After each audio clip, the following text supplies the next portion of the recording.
आप देखिए कि जो ठाकुर जी का स्वरूप लेकर के आते हैं, उनकी मुखाकृति, उनके जो भाव हैं वो अपने आप स्वतः वैसे ही हो जाते हैं।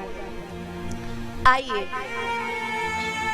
बड़ी शांति के साथ में फिर से कथा के उसी तारतम्य की ओर हम सब चलें।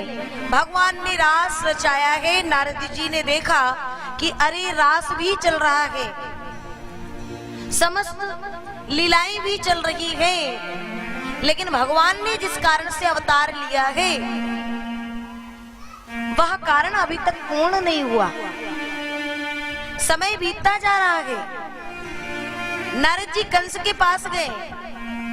कंस ने देखा, आओ आओ महाराज, कहां से आ रहे हैं? नारद जी ने देखा, अरे हम तो जहां से आ रहे हैं, ये बताओ कि तुम कर क्या रहे हो महाराज? वो कृष्ण को कब मारोगे? कंस बोला, महाराज न जाने कितने भेजे उसे मारने के लिए, लेकिन जितने भेजे उनमें से कोई भी लौट करके वापस नहीं आया।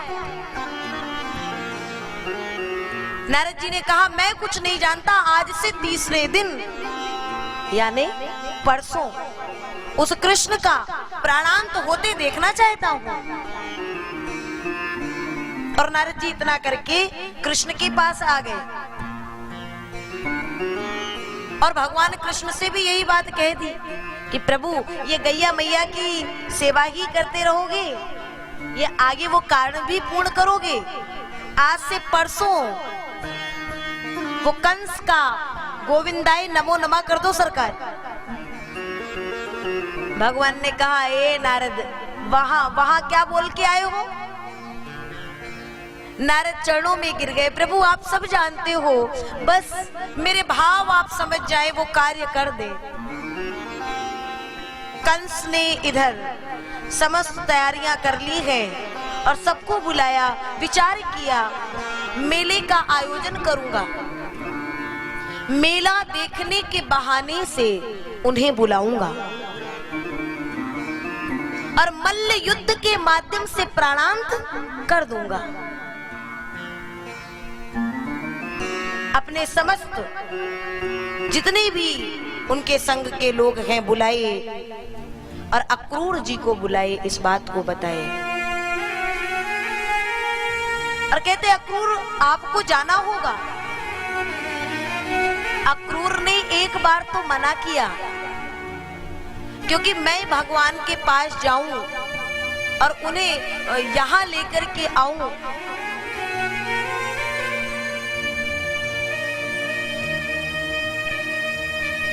केवल किस लिए कि ये कंस उन्हें मार दे?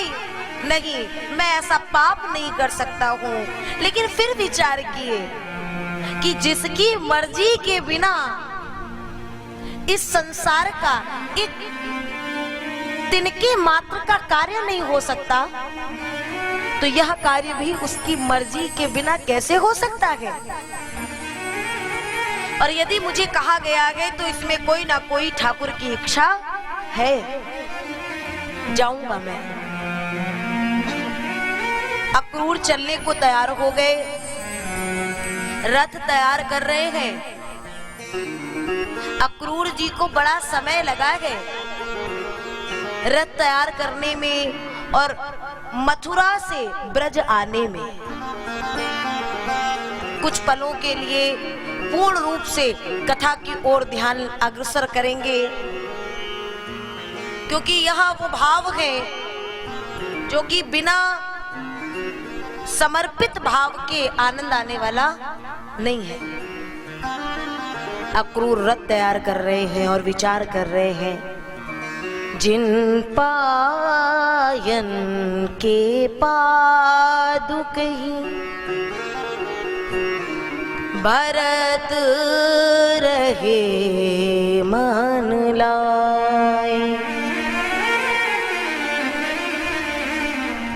जिन पायन के पादुक ही भरत रहे मन लाए, ते पग आज बिलो की हूं इन नयनन सन जाए। भगवान ने कृपा करके मुझे अपने पास तक बुलाया है। इतने लोग थे, किसी को भी नहीं कहा, मुझे ही कहा। इसका मतलब मेरा ठाकुर मुझे दर्शन देना चाहता है। पहली बार कृष्ण से मिलूंगा। कभी आपको भी लगता होगा ना कि जब हम पहली बार वृंदावन जाएंगे तो बिहारी जी से कैसे मिलेंगे, क्या भाव रख के मिलेंगे, बिहारी जी हमें कैसे दर्शन देंगे। ऐसे ही हमारे अक्रूर जी भी विचार कर रहे हैं कि जब भगवान के पास प्रथम बार जाऊंगा तो गोविंद कैसे मिलेगा, प्रणाम मैं करूंगा या कि काका का भाव रखते हुए वो प्रणाम करेंगे। इसी तरह से सोच विचार के साथ रथ को आगे बढ़ाए और जैसे ही रथ ब्रज में पहुंचा, गोविंद गैया मैया को लेकर के गौशाला की ओर आ रहे हैं। अक्रूर जी को देखते ही जैसे एक छोटा सा बालक, साधारण सा घर में कोई मेहमान आता है तो बालक बावला होकर के दौड़ता है, वैसे हमारे कृष्ण दौड़े। दाऊ भैया, अरे देखो तो कौन आए हैं, मथुरा से काका आए हैं।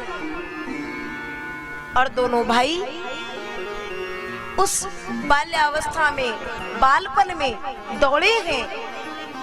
मेहमान को देख करके काका को लेके महलों की ओर आए। नंद बाबा से भेंट हुई, विराजे हैं, आसन दिए हैं। फिर पूछते हैं नंदराय जी, अरे अक्रूर जी, अचानक इधर की ओर कहीं जा रहे थे जो यहाँ ठहरे हैं? नहीं नहीं नंदराय जी, हम आपके पास ही आए हैं और एक कार्य है उसे संपन्न करने आए हैं। नंदरानी जी को इशारा दिया गया है, नंदरानी जी भोजन इत्यादि की व्यवस्था कर रही हैं। यशोदा मैया सुंदर सुंदर पकवान बना करके और थाल में सजा करके जो ही ला रही थी कि अचानक अक्रूर ने बताया कि हमारे महाराज ने ऐसे ऐसे मेले का आयोजन किया है और निमंत्रण भेजा है, खास करके कृष्ण और बलराम को न्योता पठाया है, उनके साथ आपको भी बुलाया है। अब तो जो मेहमान के आने की प्रसन्नता के भाव थे वो कहीं गायब हो गए और वैसे ही बाहरी भावों में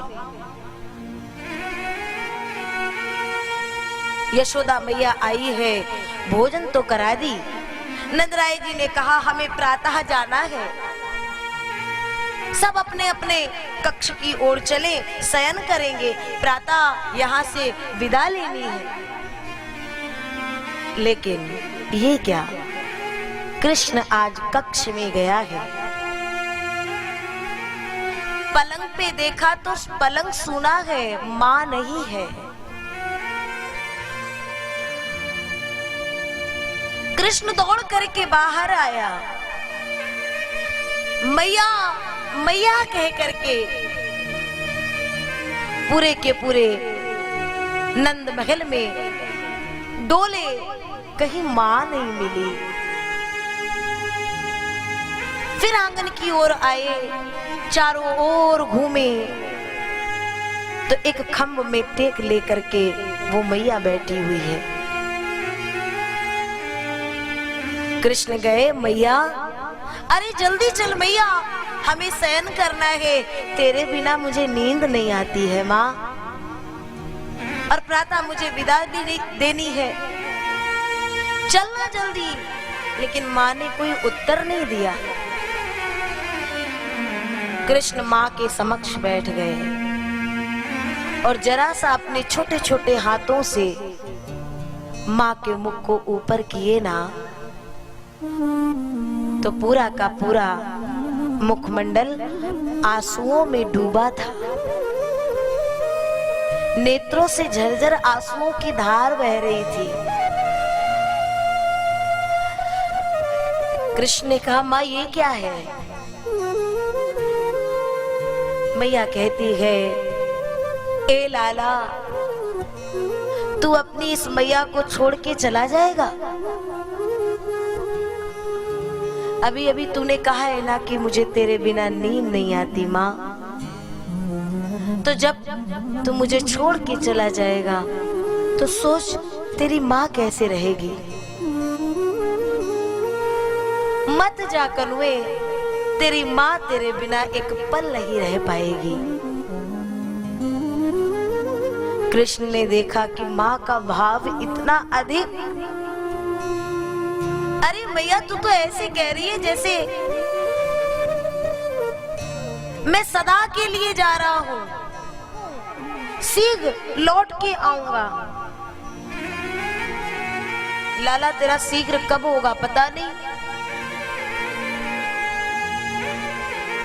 कब आएगा? कृष्ण ने अवधि दे दी, परसों आ जाऊंगा माँ, परसों। और परसों की सुन करके माँ थोड़ा सा उस भावों को थामती है, रोकती है। और आज दोनों, कृष्ण और माँ, रात्रि पर्यंत कोई सोया नहीं, क्योंकि कृष्ण को भी पता है कि आज जब मैं चला जाऊंगा तो ना जाने पुनः कब मुझे ये माँ की गोद मिले।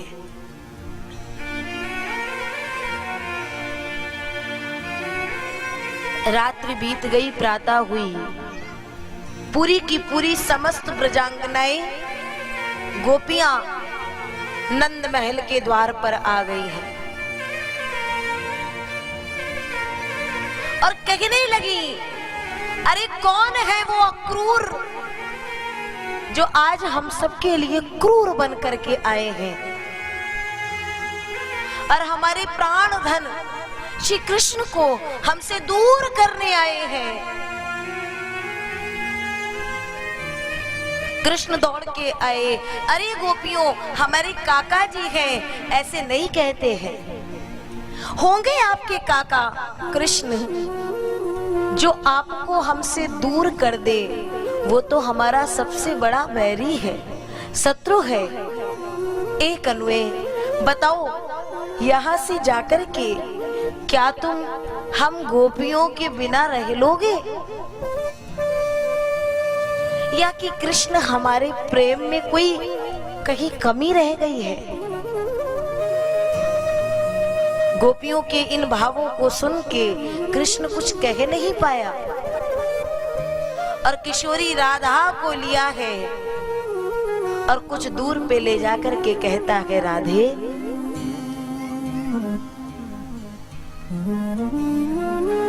तुम्हें तो पता है ना कि मैंने इस धरा पर क्यों अवतार लिया है, अब वो कारण पूर्ण करना है। ए राधे, आज इन गोपियों को समझाना बहुत कठिन हो रहा है, इनका प्रेम बहुत प्रगाढ़ है, तुम इन्हें समझाओ ना। आज किशोरी राधा कहती है, ए गोविंद, जो इनकी स्थिति है वही हमारी स्थिति है, हम इन्हें क्या समझाएंगे? कृष्ण कहते, राधे, तुम तो ऐसे बता रही हो, ऐसे कह रही हो जैसे कि हम सदा के लिए बिछड़ रहे हो। इतने दिन हमने संग बिताए हैं और वो जो दिन बीते हैं उनकी यादों के सहारे से ही रह लेना ना। और जब तक वो मिलन की आतुरता बढ़ेगी तब तक मैं आ जाऊंगा। इतना कहकर के कृष्ण जाने लगे और जैसे ही कृष्ण चला तो समस्त गोपियां दौड़ करके आई और कृष्ण से कहती हैं, ए कन्हैया सुनो, वहां ध्यान पंडित अनेक। यहाँ और वहां का अंतर गोपियां बताने लगी। सोच लो 2 पल के लिए कि हम आप सब वो गोपी हैं और कृष्ण से कह रही हैं क्या, वहां ध्यान धरे पंडित अनेक, यहाँ ग्वाल गोप गोपियां गवारी है। यहाँ घास फूस मई कुटियों का रहना है। वहाँ पंडित है, ज्ञानी है, यहाँ ग्वाल बाल गवारी है बेचारे। और वहाँ यहाँ घास फूस मई कुटियों का रहना है। वहाँ उन अमीरों की महल अटारी है। वहाँ उन अमीरों की महल अटारी है। वहाँ साग पात सो भी फूहरों के बने हुए। यहाँ साग पात सो भी फूहरों के बने हुए। वहाँ विविध व्यंजन बनाती सुवारी है।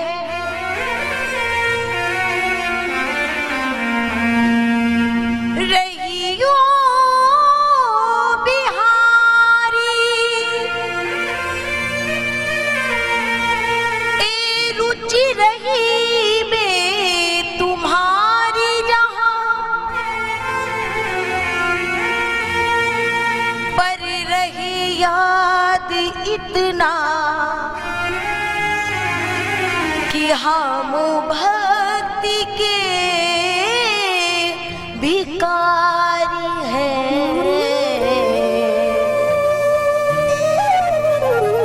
गोविंद, अगर हम रोक रही हैं तो तुम अधिक रुकने वाले तो नहीं हो। तुम्हारा जहां मन हो वहीं रहना। लेकिन इतना याद रखना गोविंद कि रहियो बिहारी रुचि रहिबे तुम्हारी जहां, पर रहे याद इतना कि हम भक्ति के भिखारी हैं।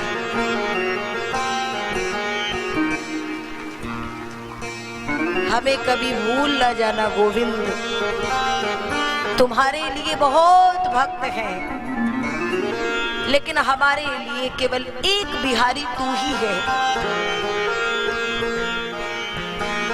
अक्रूर जी को गोविंद ने कहा, काका रथ आगे बढ़ाओ, इनका प्रेम ऐसा है कि ये हमें आगे नहीं बढ़ने देंगे। और जो ही रथ आगे बढ़ा है, पीछे से ग्वाल बाल नंद बाबा समस्त सामग्री लेके चले। कृष्ण रथारूढ़ होकर के आगे बढ़ा तो पीछे से एक आवाज आ गई, अरे ओ कनुआ, आज एक बात पता चली है। उसके बाद भी माँ यशोदा का यह भाव नहीं बदला। वही हमेशा की तरह, अरे ओ कनुआ।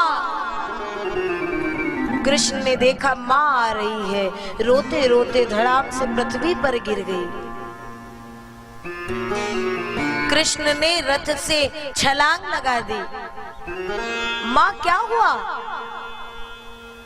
अरे मैं परसों आ जाऊंगा मैया। मैया कहती, ए लाला, जाते जाते हो सके तो अपनी माँ को क्षमा कर देना, क्योंकि ये यशोदा बड़ी बावली थी, इसने तुझे बड़ा कष्ट दिया। कोई पकवान नहीं देती थी, कोई प्रसाद नहीं देती थी, ऊखल से तुझे बांध दिया।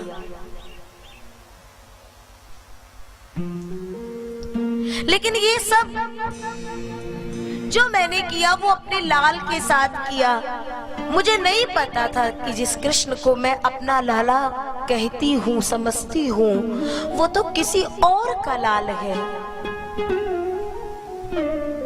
और जो कृष्ण अभी तक आंसुओं को थामे थे, आज माँ के इन शब्दों को सुनकर के कृष्ण के नेत्रों से आंसुओं का समुद्र फूट पड़ा। कृष्ण कहते, माँ आज जाते जाते ये मुझे पूरी तरीके से, पूरी तरह से पराया कर दे रही है माँ। हाँ कृष्ण, अभी अभी तो पता चला है कि तू वसुदेव और देवकी का लाल है। कृष्ण कहते, माँ अगर ऐसी बात है और कोई और दूसरी माँ यदि तेरी जैसी होती है तो मैं प्रार्थना करूंगा मुझे हर जन्म में यही माँ मिले। और माँ आज कह दिया तो कह दिया, लेकिन अब कभी स्वप्न में भी ऐसा ना सोचना कि कृष्ण तेरा लाल नहीं है। और इतना कह करके कृष्ण जब चले तब माँ से कहते, माँ अब मुझे जाने दे, बहुत से काम करने हैं।